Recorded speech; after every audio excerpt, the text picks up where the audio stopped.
Значи, после 10-15 години ова го изјавам, до сега не смеев, значи јас ќе откријам нешто, еден тежок скандал што се случи. Бевме на настап во Струга со Јован Јованов и тоаш почнува Next Time браќата. И уште еден имаше, само Боби, не знам дали пеет уште пееше и водител беше. И јас тоаш бев, она што ти кажав, Јован ме зеде и наврата ќе седиш. А имаше обезбедување друго, меѓутоа јас парите да избирам. Да. Се договарале тогаш, пример, за 500 евра, му биле многу, Јован му побарал и окей, онда ваш човек нека седи наврата. Седам јас, собрав 700 евра. И си одиме, јас живеам Лесковец, знаеш, треба помниш кај гробиштата тука.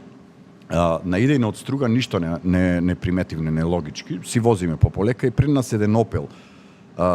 Значи, сега Јован сигурно ќе му кажат за ова, после 15 години го кажувам, заради што сега може да се каже тоа. А до сега морав да читам. Вози еден Опел пред нас, по полека намалува и Јован, дај бе, шо прави тоа, пијан, и вака прави, знаеш, цик-цак ходи. И само излегва четворица со маскирани, со нонџаки по нас.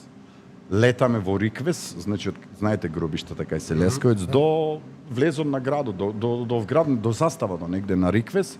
Јас не знам како се снајдовни. Јован ми вика, јавувај се во полиција. Јас не знам бројот полиција. Му се јавам, Елвир не чекаше во Милениум. Тие сите се сместуваа во Милениум. Да. Беше таму, но не смеам да кажам со кого беше. Не ми креват телефон. И после 5 минути се јават, ние веќе бевме стигнати. Знаеш, тие не бркаја, 1 километар, 2 уште не бркаја. Вие на Рикверс тие право? Да, не, после се сврти некако, изврти колата, не знам како не се тумбавме. Ова може и Јован да го потврди, и овие дечки во Next Time. И после тоа, значи, знам Јован беше близок со министерката за внатрешни работи, тоа беше Гордана.